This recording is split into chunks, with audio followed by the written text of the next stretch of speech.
Buenos días, hermanos. Es una gran bendición estar aquí con ustedes compartiendo la palabra del Señor. Y como dijo nuestro hermano Esteban, vamos a estar viendo el Evangelio de Mateo, capítulo 5, que vamos a considerar desde los versos 13 al 16. Mateo, capítulo 5, versos 13 al 16.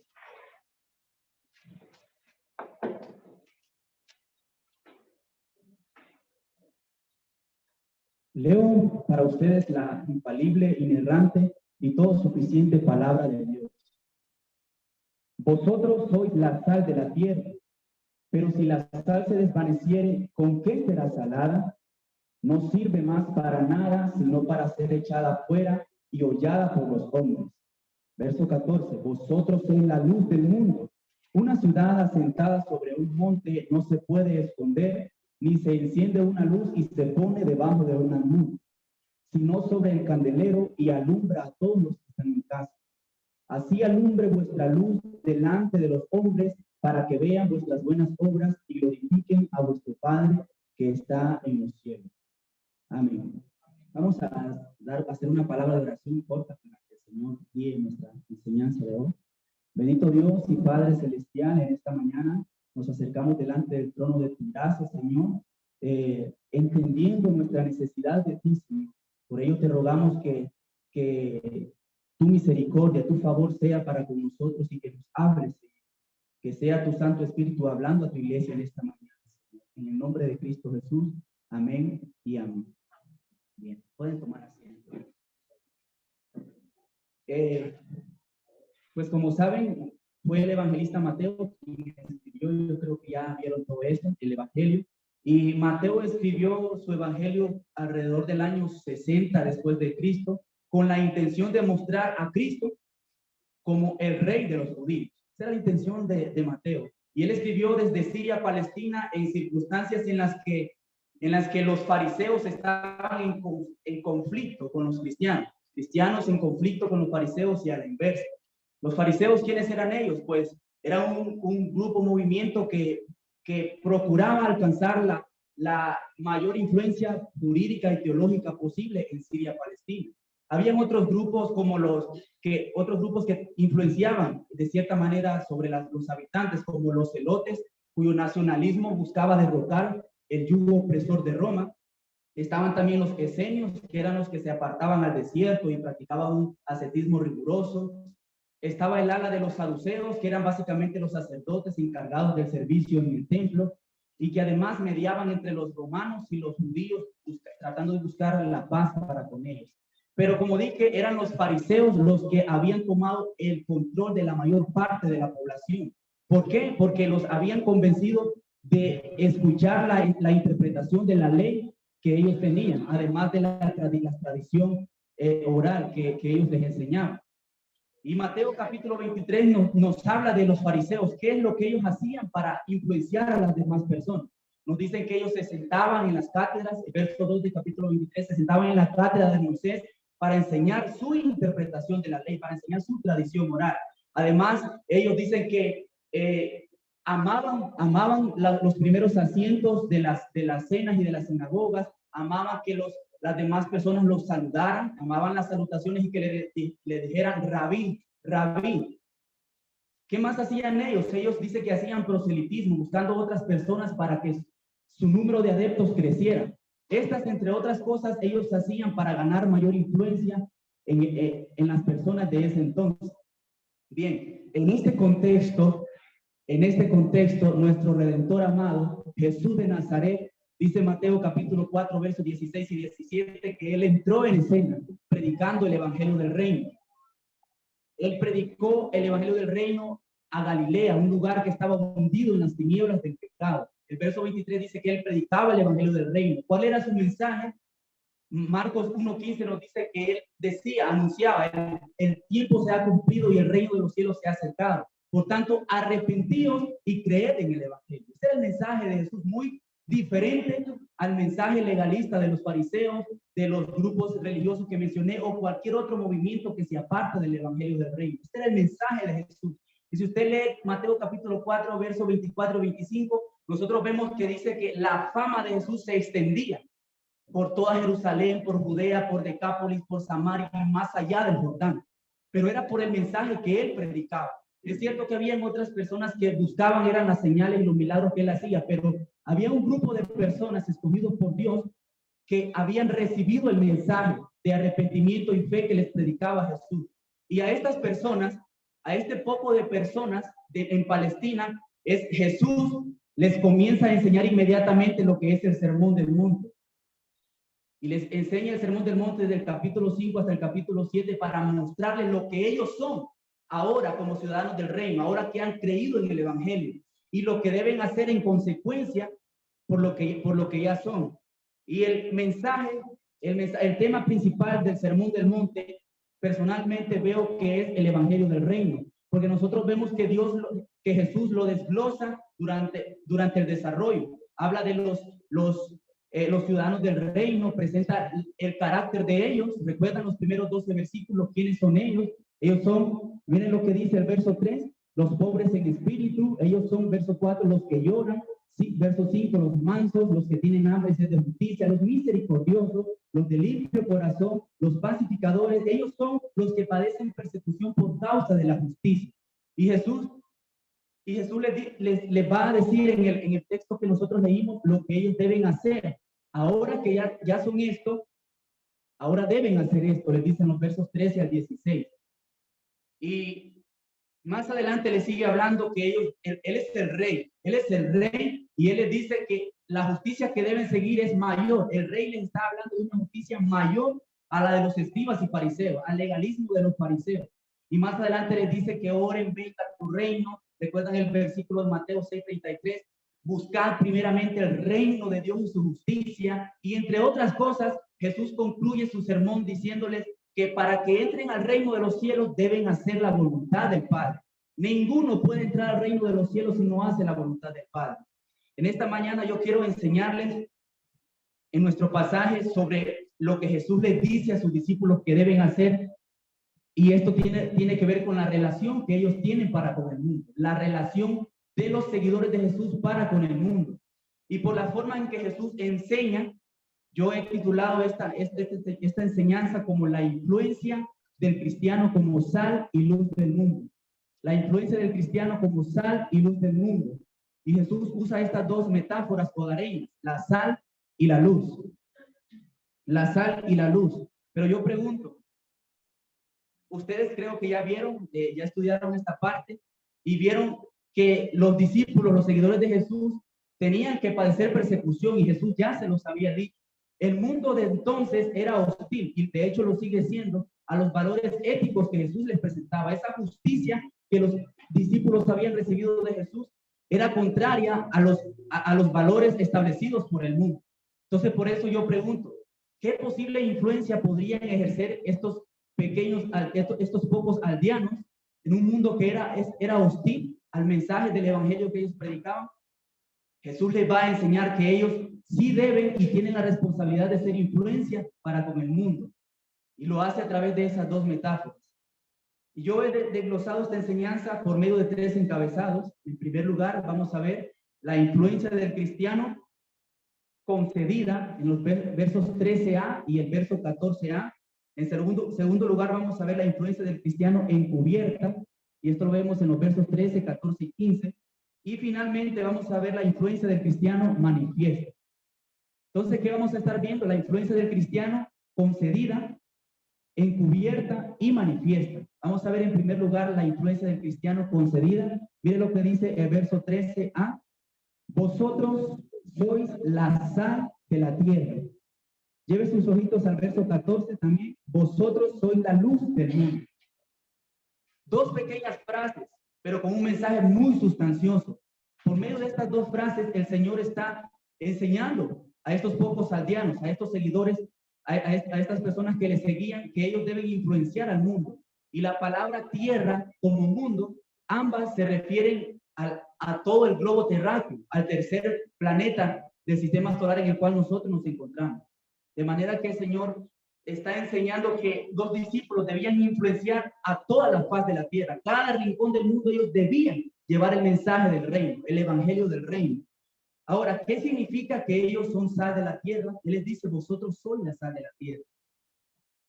Para entender esto debemos ir al significado primario. ¿Cuál era la cualidad de la sal? En la antigüedad, no sé si ya vieron que la sal era una sustancia cristalina de color blanco que se sacaba del mar muerto. Y debido a que en ese entonces no habían refrigeradores o neveras, como ustedes veo que le dicen, no habían refrigeradores o neveras para conservar los alimentos, entonces usaban la sal para este objetivo, para preservar los alimentos. Entonces, en ese sentido, la sal servía como un antiséptico, evitando la putrefacción y la descomposición de los alimentos. Y lo que el Señor nos está diciendo, que así como cualquier pedazo de carne o un pescado podrido que por falta de sal pierde sus propiedades, lo que Jesús está diciendo, que de esta manera este mundo, que es contrario a los valores éticos de Jesús, está cayendo a pedazos. Es un mundo corrupto que cada vez va más y más en detrimento de los valores éticos que Jesús presenta en este sermón.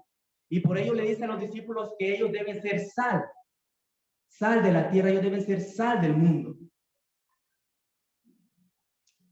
El Señor nos ha dado a nosotros el Estado, la familia, para que ellos en cierto sentido restrinjan el pecado de la comunidad. A lo menos el Estado eso debería de hacer. Pero al Señor le ha placido que la mayor restricción del pecado de este mundo la hagan los cristianos, la lleven a cabo los cristianos. Y eso es lo que Él está enseñando al decirles, vosotros sois la sal de la tierra.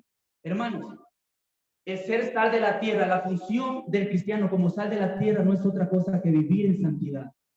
Vivir en santidad delante de Dios y delante de los hombres. Y esta es una verdad clarísima, tanto en el Antiguo como en el Nuevo Testamento. Nosotros cantamos un hermoso himno que está en Levítico capítulo 19, versos 1 y 2, donde Dios le dice a Moisés, habla a la congregación. Así le diréis a la congregación, santos seréis porque santo soy yo Jehová vuestro Dios. Y es el mismo mensaje que el apóstol Pablo enseña en sus cartas. En Romanos 6:22 dice, hablando de los cristianos, que estos, una vez fueron libertados del pecado y hechos siervos de Dios, tienen como fruto la santificación. La función, de nuevo, la función del cristiano como sal de la tierra es vivir en santidad. Es apartarse de la contaminación de las impurezas de este mundo. ¿Cómo lo hace? Hay un conocido predicador inglés que pone un ejemplo que yo creo que nos puede ilustrar. Él pone el ejemplo de ese cristiano que va a donde hay un grupo de personas hablando cosas indignas, cosas perversas, y con su sola presencia, sin necesidad de mover su boca, este cristiano influyó sobre ellos de tal manera que ellos dejaron de hablar las sandeces y las perversidades que hablaban, sin mover su boca. Y lo que este predicador está enseñando es que el cristiano no se contaminó con la maldad de este mundo ni con la conducta de ellos. Por ello causó tal influencia en este grupo de personas. Ahora yo pregunto, ¿será que con ser sal del mundo, será que la santidad de la iglesia es suficiente para restringir tanta maldad que vemos en este mundo, tanta corrupción? ¿Será suficiente? La oración es parte de la santificación, pero ¿será posible tanta maldad? Pues hay una iglesia santa y la corrupción en el mundo continúa. No es posible. Es por eso que Jesús confiere la facultad a los cristianos de ser luz del mundo. El verso 14 dice, vosotros sois la luz del mundo. ¿Qué significa esto? De igual forma, en la antigüedad habían pequeñas casas en Palestina que eran alumbradas con lámparas, que hacían uso del aceite y las mechas, ¿no? En Honduras le decimos candil, le llamamos candil, no sé ustedes, pero eran lámparas y Jesús toma esto como ilustración para enseñar a los discípulos que ellos debían alumbrar las tinieblas, no de las pequeñas casas cerradas en Palestina, sino las tinieblas del pecado por la corrupción moral que hay en este mundo. Ese era el mensaje de Jesús. Ellos debían alumbrar las tinieblas del pecado que hay en este mundo. Cuando vamos a la Escritura, nosotros vemos que Jesús siempre establece una relación con la luz y la verdad. En Primera de Juan capítulo 1, versos 5 al 7, Él dice el apóstol Juan, que Dios es luz y no hay ninguna tinieblas en él. No hay tinieblas en él. Y si decimos que tenemos comunión con Dios y andamos en tiniebla, dice, no practicamos la verdad. Sin la verdad de Jesús, ningún ser humano, donde quiera que se encuentre, jamás podrá salir de las tinieblas en las que vive. Jamás. Y Jesús dijo, yo soy la verdad. Y además él testificó y dijo con su boca, yo soy la luz del mundo. Eso fue lo que dijo Jesús. Y el profeta Isaías, 700 años atrás, él había profetizado y había dicho que Jesús sería la luz que alumbraría todas las naciones. Isaías capítulo 42 en el verso 6 dice, a ti te he llamado y te he dado por pacto a las naciones, por luz de las naciones. Y más adelante agrega el capítulo 49 verso 6, te he dado por luz de las naciones para que seas mi salvación hasta lo postrero de la tierra. Y Jesús estaba alumbrando, ya había alumbrado a los primeros discípulos, había alumbrado a muchas personas en Galilea. Y ahora ellos, que tenían esta luz derivada de Jesús, debían alumbrar al mundo en el que se encontraban. Acompáñame por favor al Evangelio de Juan, capítulo 1, versos 6 y 7. Vemos aquí a un testigo, a alguien que dio testimonio acerca de la luz. Mire lo que dice Juan capítulo 1, versos 6 y 7. Hubo un hombre enviado de Dios, el cual se llamaba Juan. Este vino por testimonio para que diese testimonio de la luz, a fin de que todos creyesen por él. Verso 9. Aquella luz verdadera que alumbra a todo hombre venía a este mundo. No solo Isaías profetizó, sino que Juan dio testimonio de que Jesús es la luz del mundo. ¿Cuántos dicen amén a eso? Es la luz del mundo, el único que puede alumbrar las tinieblas de todo hombre. Pero a medida vamos en la enseñanza nos damos cuenta que podría haber una tendencia en los discípulos de olvidar o de incumplir su deber, su función como sal y luz del mundo. Y por eso es que yo he titulado mi segundo punto, la influencia del cristiano encubierta. Vimos la influencia del cristiano concedida por Jesús. Y ahora vamos a ver la influencia del cristiano encubierta. Mire lo que dice el verso 13 en su parte B. Pero si la sal se desvaneciere, ¿con qué será salada? No sirve más para nada, sino para ser echada fuera, dice, y hollada por los hombres. A través de en este versículo vemos que Jesús advierte a los cristianos contra ese peligro que ellos tienen de olvidarse, de incumplir el deber de ser sal de la tierra. Y el verbo que usa aquí para desvanecer, si la sal se desvaneciere, tiene que ver con hacerse insípido. Y tiene la connotación de un necio que vive conforme a los rudimentos de este mundo y no conforme a las bienaventuranzas, a los principios del reino que Jesús les acaba de describir. ¿Y qué es lo que pasa? ¿Qué es lo que pasa con el cristiano que pierde su sabor? Dice que al igual, mire lo que dice, no sirve para nada, el verso 13, sino para ser echada fuera y hollada por los hombres. Así como en la sal del mar muerto que se sacaba del mar muerto, no era la sal pura, sino esa sal que venía contaminada con yeso y otros minerales y era echada fuera para servir como peatones, como muchas veces usamos la grava nosotros para caminar. Así como esa sal era pisoteada, así el testimonio del cristiano será pisoteado por los de afuera, por el mundo. Y lo que quiere decir que será echado afuera es de alguien que está encerrado como un necio, está en su necedad, viviendo conforme a la maldad de este mundo y por eso su testimonio será pisoteado. Yo pregunto, ¿acaso Jacobo y Juan estaban siendo sal del mundo cuando se presentaron delante de Jesús diciéndole, Señor, permítenos que uno se siente a tu izquierda y otro a tu derecha? ¿Acaso los 12 discípulos en Capernaum, cuando debatían entre sí quién sería el mayor, el más grande, estaban siendo sal? Por supuesto que no. Y Jesús se los recuerda y le dice, ustedes deben ser mansos, deben ser humildes. Quien quiera ser el mayor debe servir. Debe servir. El apóstol Pedro, cuando le cortó la oreja a Malco la noche en que Jesús fue entregado, ¿estaba haciendo sal? Se le había olvidado que Jesús había dicho, bienaventurados los pacificadores, porque estos serán llamados hijos de Dios. Se le había olvidado a Pedro. No estoy diciendo que esta es una enseñanza de que ellos no eran verdaderos cristianos, pero sí se nos enseña lo necesario que es que estemos recordándonos constantemente que somos sal de la tierra, que debemos vivir en santidad para con Dios.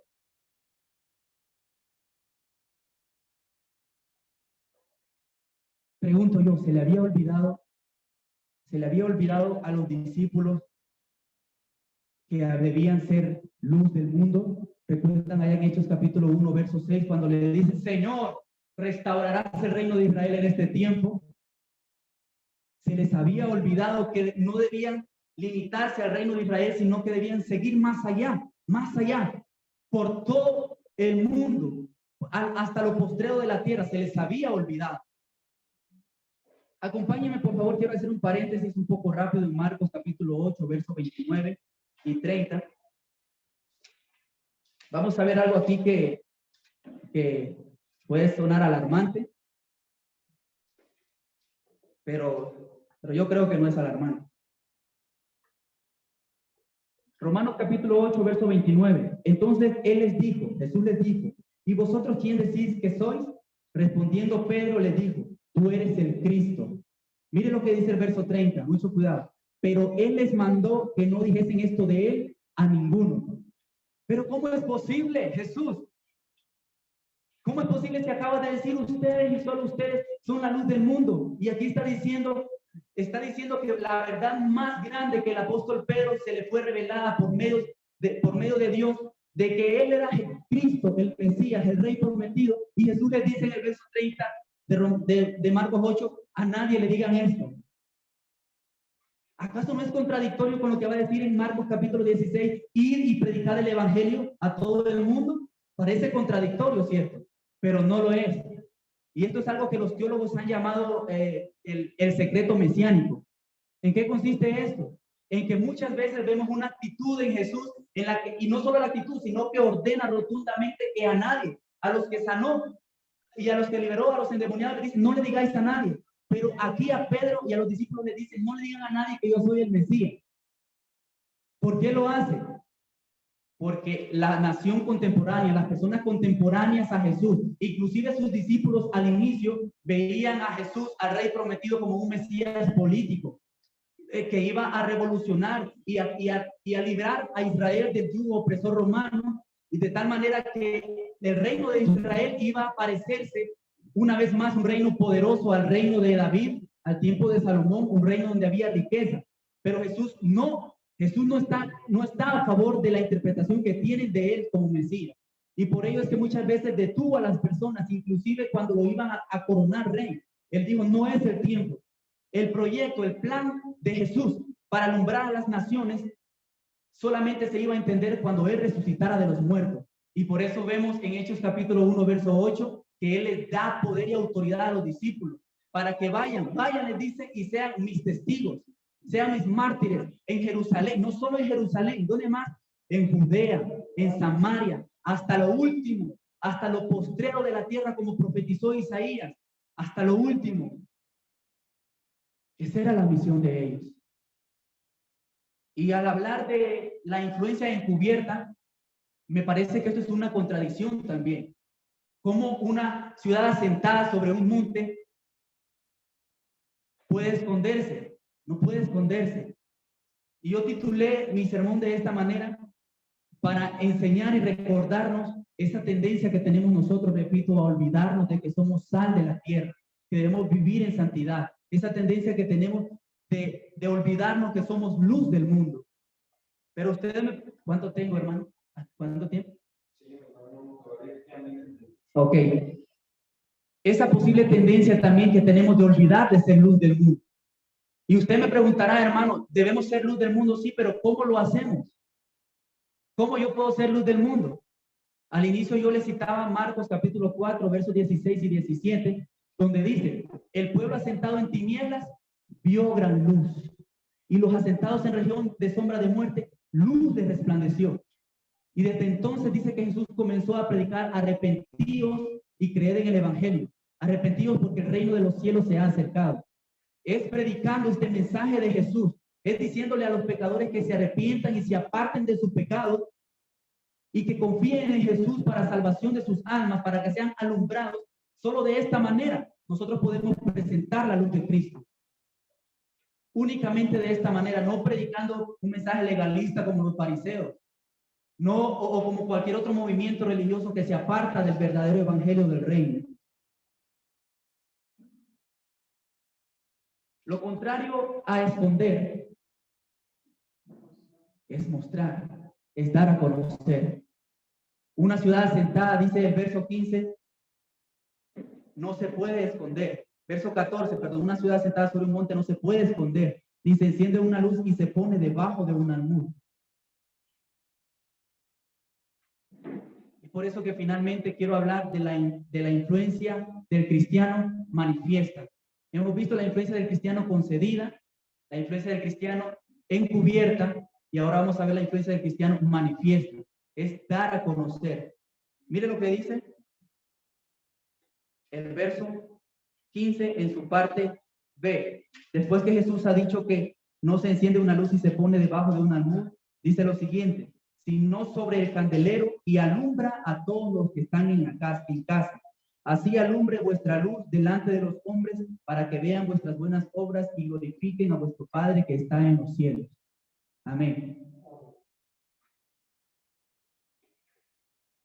Como había dicho, habían pequeñas lámparas que alumbraban las casas cerradas de Palestina, pero esta luz tendía a ser un poco débil, y si se ponía debajo de un cajón o de un almud, se extinguía completamente y dejaba de brillar para alumbrar a los que estaban en la casa. Por eso Jesús dice que la luz no debe meterse debajo de un cajón, no debe meterse debajo de un almud, sino que debe ponerse sobre un recipiente angosto, elevado, que es el candelero, para que ayude a alumbrar a los que están en casa, para que ayude a alumbrar a los que están en casa. Ese es el objetivo del candelero, y de esta manera, así los cristianos deben darse a conocer, dar a conocer la luz que tienen de Jesús, lo que han recibido, testificar acerca de lo que han conocido de Jesús. No pueden esconder, deben manifestarlo, darlo a conocer. ¿Para qué deben hacer esto? Nos dice para que los hombres vean, para que ellos vean. Y esta palabra es importante porque el ver no solamente significa mirar, no solamente significa mirar a los cristianos, sino conocer y entender. El mundo necesita conocer y entender, ellos necesitan ver qué es lo que nosotros estamos haciendo, lo que somos delante de Dios como cristianos y qué es lo que decimos, qué es lo que nosotros hacemos. Solamente así vamos a poder alumbrar las tinieblas de ellos. Y sigamos leyendo porque aquí nos da una pauta muy importante para entender más a profundidad qué significa ser luz. Mire el verso 16, dice, así alumbre vuestra luz delante de los hombres para que vean vuestras buenas obras. Vuestras buenas obras. Les digo que esto nos alumbra para entender qué significa seguir el ser luz, porque las buenas obras a las que se refieren a esas obras de amor y misericordia. Por un lado, la compasión que sentimos para con los demás, para con nuestro prójimo, de que en todo lo que dependa de nosotros suplamos sus necesidades. ¿Recuerdan cuando el Hijo del Hombre viene en su gloria en Mateo capítulo 25 y dice que reúne a todas las naciones? Y a los de la diestra le dice, venid benditos de mi Padre y heredad el reino preparado para vosotros, porque tuve hambre y me diste de comer, tuve sed y me diste de beber, estuve enfermo y me visitaste, etcétera. Entonces, por un lado, se refiere a este tipo de obras, pero por otro lado, me gustaría que me acompañen en Mateo capítulo 9, verso 13. Mateo capítulo 9, verso 13. Mire lo que dice.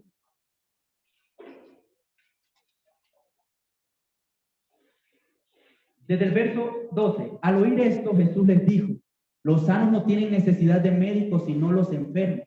Id pues y aprended lo que significa misericordia quiero y no sacrificio, porque no he venido a llamar a justos, sino a pecadores al arrepentimiento. ¿Sí puedo notar cómo Jesús conecta la misericordia para con los pecadores, para con los enfermos? Y lo que hace Jesús aquí es reprender y exhortar la enseñanza legalista de los fariseos, que buscaban hacer sacrificios, hacer sus obras para ser vistos de los demás. Jesús les dice, hey, vayan y entiendan lo que significa Misericordia quiero, que se compadezcan de los perdidos, de los que están en tinieblas, porque yo los he venido a llamarlos para que procedan al arrepentimiento. Hermanos, la muestra de misericordia más grande que nosotros vemos en la Biblia es Jesucristo encarnándose y viniendo a este mundo. Y aquella luz que alumbra a todo hombre venía a este mundo. Y él vino a morir por todos aquellos que creyeran en él. Y los fariseos no entendían eso. No entendían eso. Así que, por un lado, la misericordia se refiere a esas obras que hacemos ayudando a los demás en lo que depende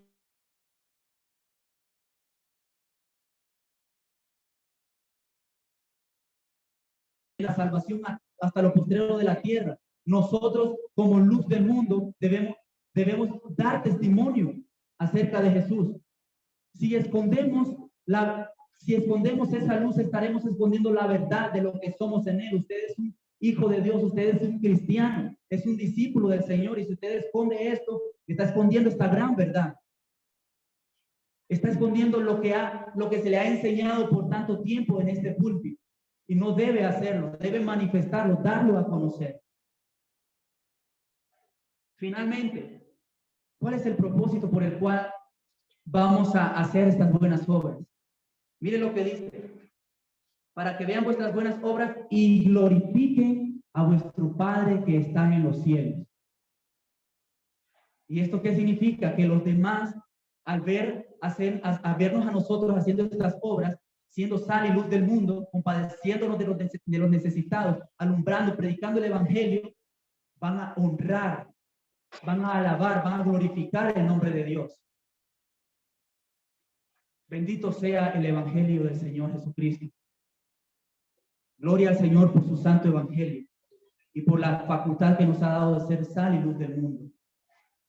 Hasta aquí lo que hemos visto, hermanos, es que por medio de la sal y la luz, estas dos metáforas hogareñas, Jesús muestra la influencia benefactora que quiere que los cristianos expandan por todo el mundo.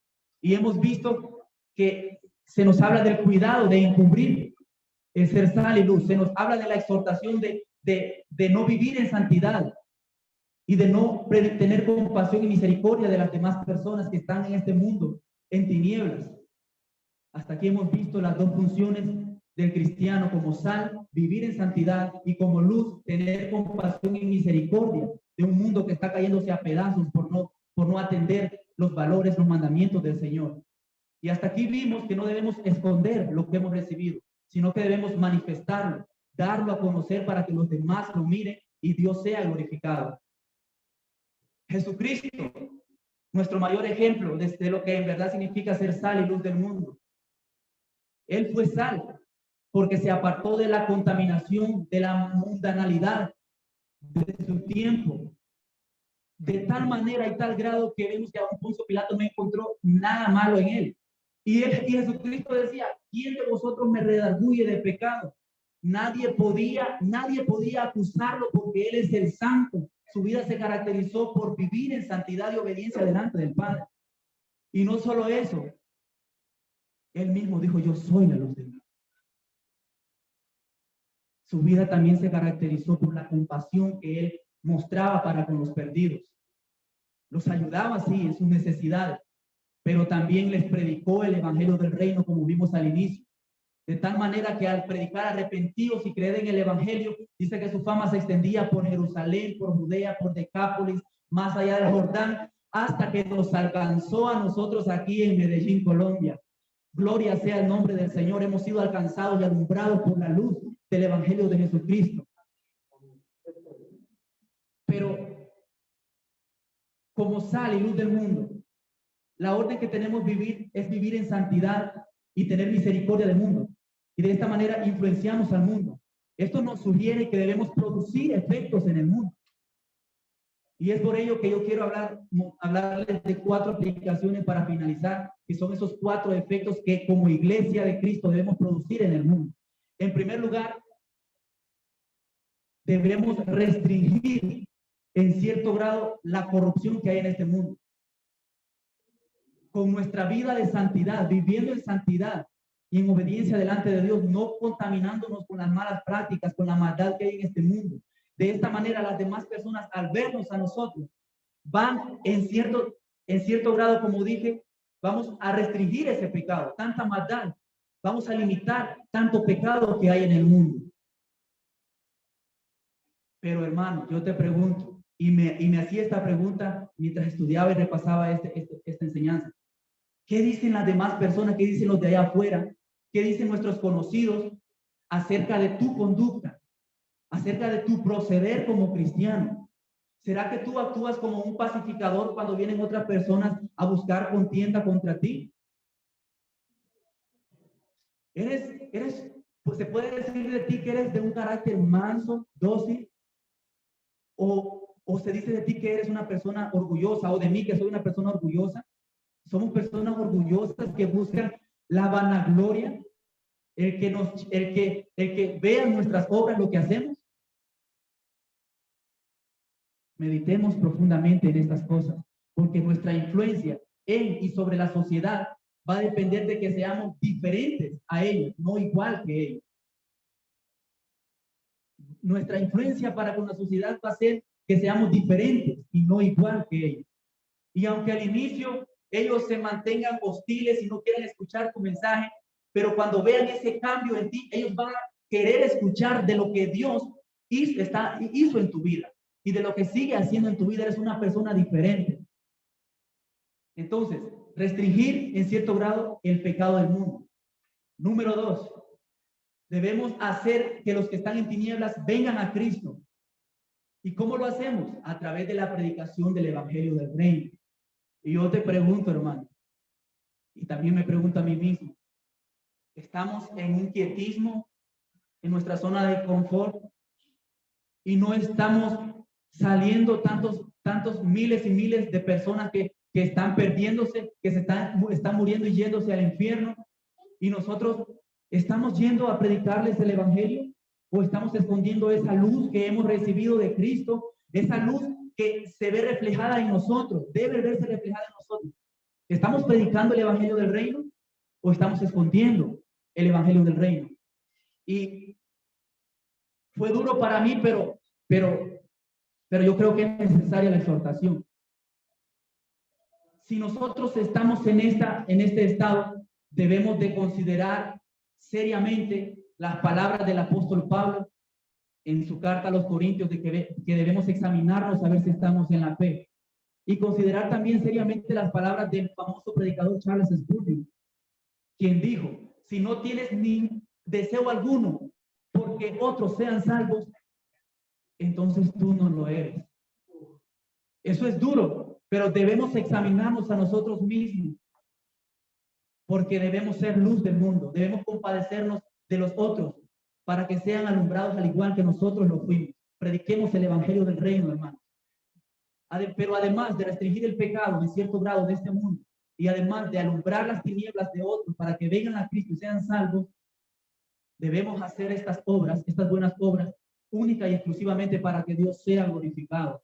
Hermanos, lo que estamos haciendo, las buenas obras que estamos haciendo, lo hacemos para que, cual fariseo, salgan las personas saludándonos y dándonos gloria a nosotros, como si dependiera, como si fuera de nosotros. Se nos ha olvidado que quien nos concedió la facultad de ser sal y luz del mundo fue Jesucristo. Todo lo que hagamos y vayamos a hacer, hagámoslo para que el nombre de Dios sea glorificado. Ese es el fin supremo de todo cristiano. Amén. Ese es el fin cristiano. Ese es el fin del cristiano. Conocer a Dios, glorificar a Él, disfrutar de Él para siempre. Y finalmente, además de restringir el pecado de la humanidad en cierto grado y de traer a otros a la luz de Cristo por medio del evangelio del reino y de glorificar a Dios por medio de nuestras buenas obras, debemos lograr que las demás personas vean en nosotros un profundo desinterés por los deseos engañosos de este mundo, inclusive por las cosas materiales de este mundo. ¿Por qué? Porque predicamos un evangelio del reino, un evangelio de luz que fue inaugurado con Jesús hace más de 2000 años. Un evangelio que sigue siendo continuado a través de la iglesia en su función como sal y luz del mundo. Pero es un reino que todavía falta que sea consumado con la segunda venida de Cristo. Por tanto, hermanos, vivamos a la espera, con gozo, de que pronto veremos a aquel que dijo, yo soy la luz del mundo. Demos gracias. Bendito Padre Celestial, en esta mañana agradecemos por esta meditación de tu palabra. Señor, te damos las gracias porque nos has hecho partícipes de tu reino, somos ciudadanos del reino, somos tus seguidores, somos cristianos. Nos has concedido la facultad de vivir en santidad y de tener misericordia de los demás, de ser sal y luz del mundo.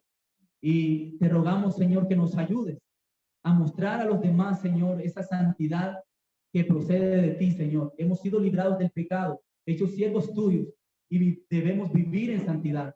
Ayúdanos a mostrarle al mundo, Señor, su pecado, a predicarles que necesitan arrepentirse y confiar en Jesucristo para que salgan de las tinieblas en las que se encuentran. No permitas que olvidemos, Señor, que encubramos lo que somos delante de ti, Señor.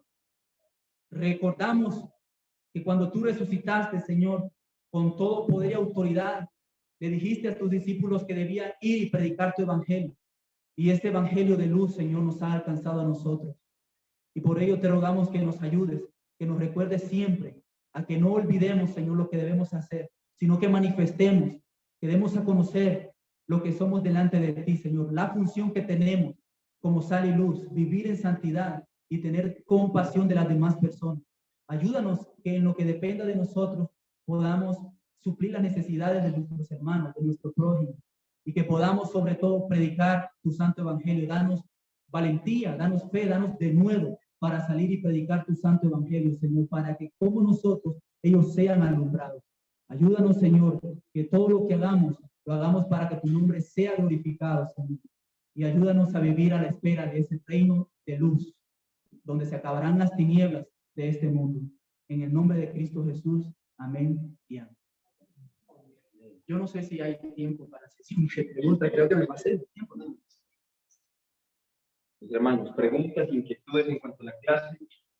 Para el caso de cuando tenemos hermanos de otras congregaciones que son poco legalistas o que, o sea, ¿cómo dar a entender cuáles son las buenas obras a los que son inconversos? O sea, que no entiendan que eso es un tema transaccional, de que entonces yo hago